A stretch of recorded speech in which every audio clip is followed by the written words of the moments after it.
maaltu maal ta'e meemee biiftuu irraa eegallaa seera dhiifama sisin dubbifna koomeentii baga cuftani please araara barbaanna miskiina lamman jiraatu miskiina ijoollee garaa waa qabalu indulaa miti dhaabbadhaa dura ishii dubbadhu meemee biiftuu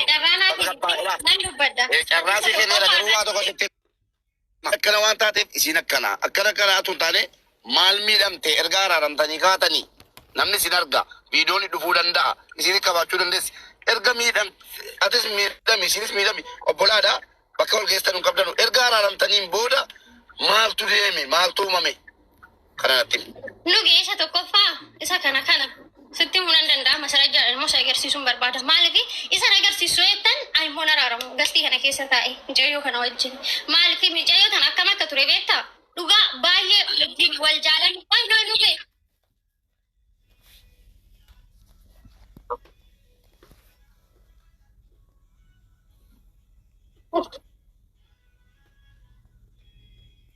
yoo isin soba jette dhaggeeffadhuga yoo isin soba kijiba jette kijibaa miti jetteetti niyin ragaa koonfidadhaa jetta bakka gabaabaadha ragaa innaan barbaanne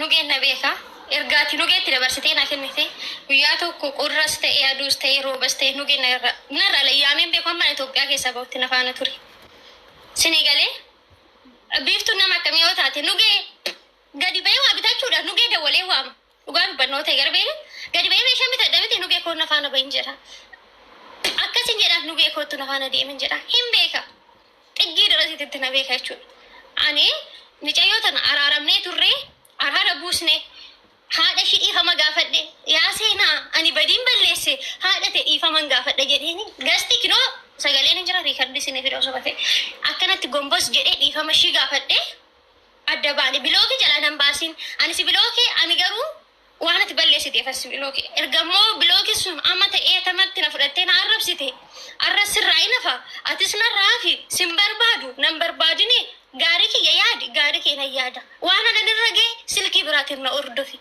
garuu bilooki jala na baasteenna deebisee si biloo fedheene adda baane araara buusne gastii sana keessatti oosadi na waaman hojii hojjedha oosadeenu hojiin bira yaa fudheen gastii sana irratti dhaqee hirmaachuun kiyya ammoo kabajaa namaa kennu kiyya dhaqee hirmaadhe mijayyoo tana faana araarame ergaa araaramne boona kaleessa dheengadda mana sabboona keessatti yeedurreenoo sabboona gaafachuu hin dandeessu mooditara mana sanaati ani intala kana gadi hin buusne keessa gadi baddee achumaan gadi buute ol deebitee maatti mooditaroonni mana sabboonaa dulloota waan haadhara dulloon akka mibbaa keessatti na buusu naaniif innatu muka udduutti sin cabsatte na rifadhe anaani kan lola qabdu laal anaa wal dubbisaan jirru oduma nanuu gadi ishii buutee deemuu qabdi maaliif karaarra walii gorra jennee sila araaramneef karaarra walii gorra sitti hin dubbadhu natti hin dubbattu jettee jedheeni silan araarameef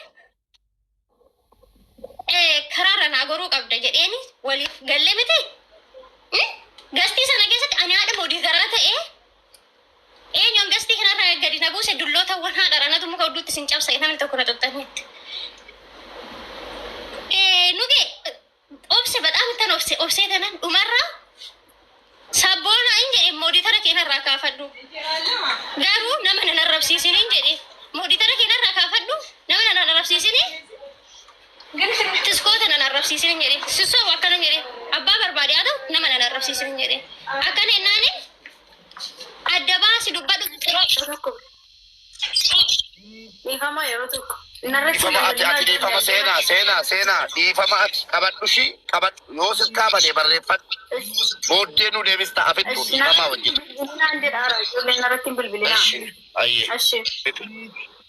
sabboonaa narratti hin bilbilin sheer godhaaf sabboonaadha Liftuu fidhadhu si eegaa jirra akkana jedheeni sabboonadhaan akkana jennaan muutii irra kaasee hojii sabboonaa nu waamaa achuma yoo danda'ame sabboona jala irratti abaaboo darbatta ishii dubbadhu akkana jedheeni jennaan xirooftuu haadharaa adda baasi dubbadhu naan jetti kanuma keessa walitti dabarree waan karaa haadha abbaa waliin arrabsine gastii sana irratti garuu xiqqoo walitti dabarree ani na buusanii erga sana olla deebisanii irraanfadhee yoo akkashii wajjiniin wallollee yoo xiqqoo turu harka kiyya akkas godhee rifeensi bobaa kiyyaa mul'atee jira laxxafatte haadha kiyya abbaa kiyya ziraazirti muuluu arrabsaa jirti gaafa ishiin akkasitti ziraazirti kiyya muuluu arrabsitu laaleen zim jedhe Hube waan naa nyaatu dhaqee wajjin hin dubbanne ziman jedhe sirba odoon akkasi tarrafamu sirban banadhe amma kanarra dadhabe sirba banachuu nama sadiin gastii irra taanii naa arrabsu ishiidha siifan gadaati ofiin boontu tullamaan kazaa booda intala haadhaaf abbaa HIV irraa ajjeese si jammari biiftuu haadhaa fi abbaa ishii HIV irraa ajjeese biiftuun HIV qabdi jette hin jenne hin jettu kan fuuldura teesseerta kana gaafa isheen naan jettu hin arrabsine ziman jedhe hin arrabsine baay'ee eeggadda galgala akkasitti na arrabsaa bultee ani suura ishee maxxansine suura ishee irraa hin arrabsine akkasitti haadha kiyya arrabsite abbaa kiyya arrabsite ziraazirtiin kiyya obboleettiin kiyya odoo nafi mulu kiyya arrabsite ani suura ishee illee laxxafne irraallee hin dubbanne nan boo'e gasti irratti maal sin godhe oromoo maal sin godhe na arrabsitu jedhee sagalee ishee tan bane asitti jechuudha sabboona jalaa rabbirraa qoy sin buusa sabboona galchina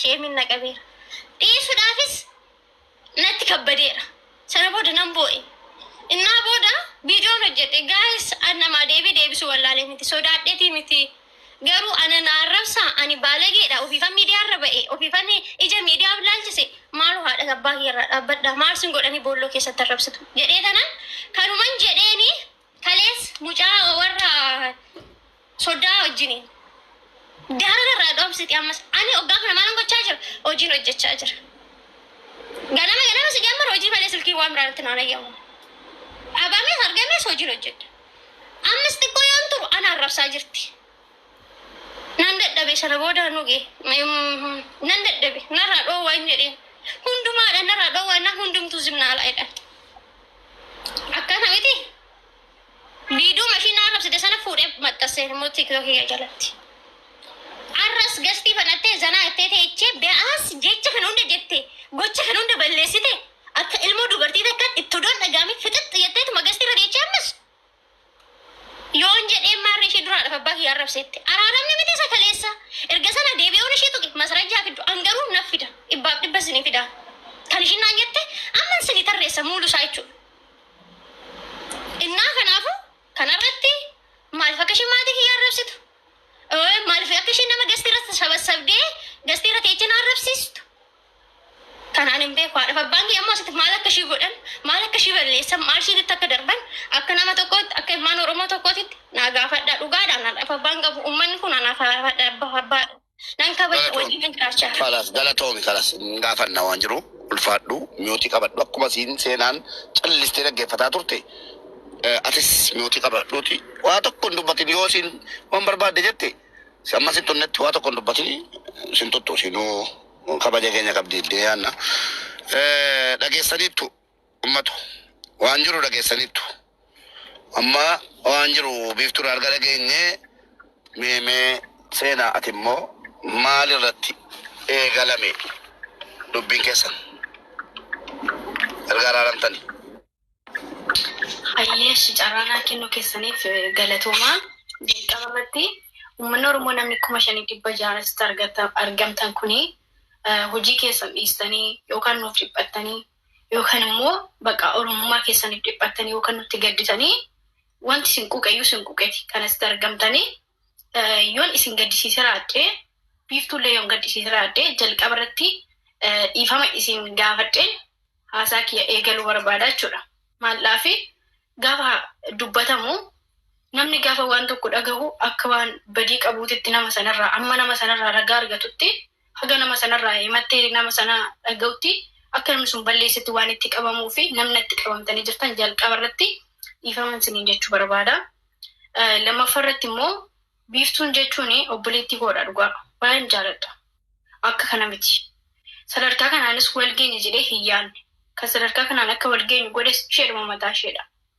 Yoo ani fi biiftuu wallollee har'a wallollee wal arrabsinee mucuqa dhoofnee boru araaramna rakkoo hin qabu.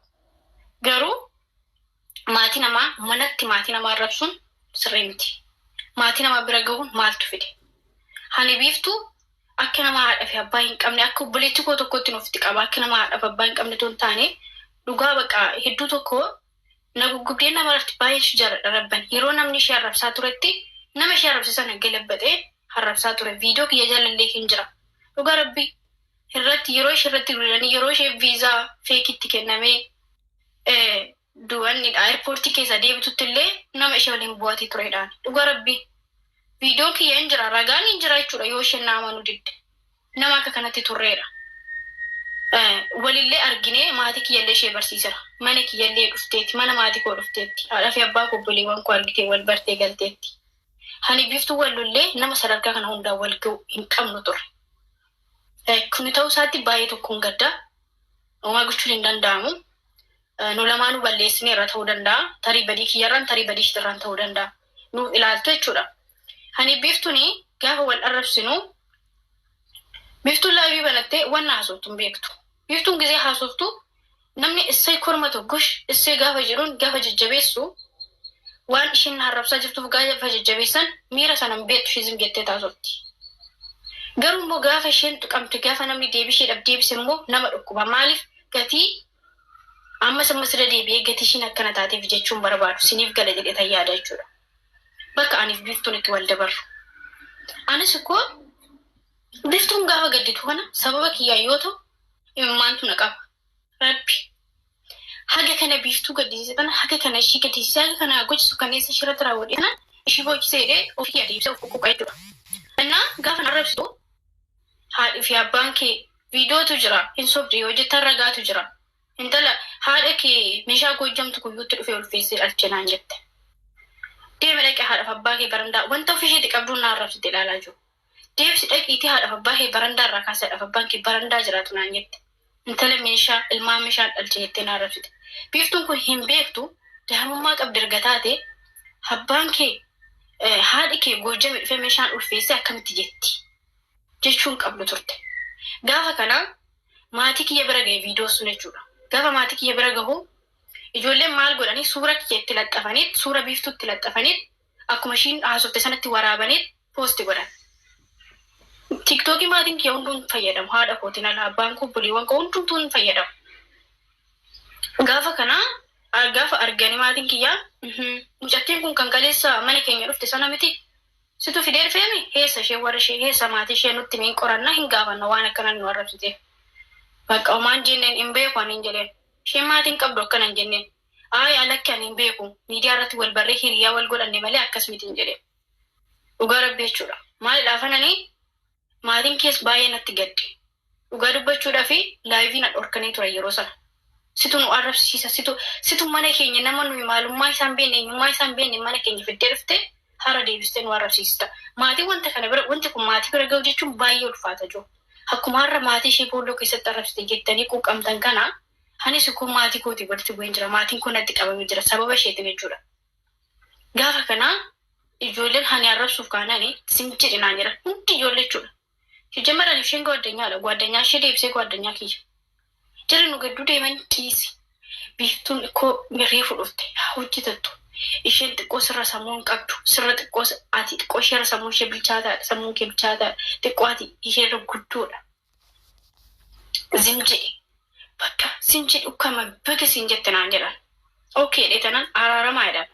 Hayyee maatii kee dhiifama gaafattu malee hin araaramu hin jedheen. Homaayyuu hin jenneen bakka an araaramaa gaafa jedhanis sinuman callisee hin barbaadu bakka hin barbaadu gonkuman barbaadu hin jedheen. Maatiin seenaa dhiifama naaf haa godhanii. Maatiin kiyya garuu hin dhagaanu tokko fedhe. Dhaggeeffadhu dhiifama seenaa koo addaan si kutu kootiif dhiifama. Amma wanni nu barbaannu araaramtaniitu miti. Erga araaramtanii as. Erga araaramtanii asi waan mucaan kun si miite kana na miite jennaan na arrabse jedhi nutti. Wayyuu. Gaafa araaramu sanas wallollee wal biraa buune walii galuu dinnee gasti irra buune malee. No, tiiji faan jiru hin dhufu barbaadu. Batiin biiftuun dubbate si gaafanna. Biiftuu si gaafanna nooti qaban. Ishi dubbadhu ati seenaa dubbadhu waliin dubbachuu mirgan qabdan. Dubbadhu ni. Yaa dhaggeeffadhu biiftuu obsa godhadhu na dhaggeeffadhu. Durayyuu obsuu qabu. Seenaa akka gootu gaafa araaramtan jedhameera. Miti araaras haa ta'u araarri danis baatanis haa ta'u sanaa as maaltu mudate.